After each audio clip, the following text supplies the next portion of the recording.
mag-init ka. Magluto mi og pork chop. Pag-init, tubig. Tubig.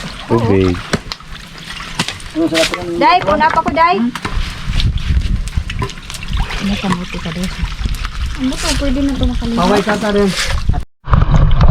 So, mga parikoy na ataron diri sa amo ang gitawag og hometown sa Ayungon diri sa Pasil, mga ligog taog dagat aning kaponon gikan sa kakusog sa ulan.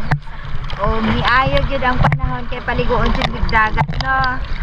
Ana ra.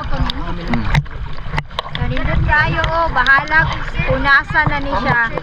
Ligo ra man gyapon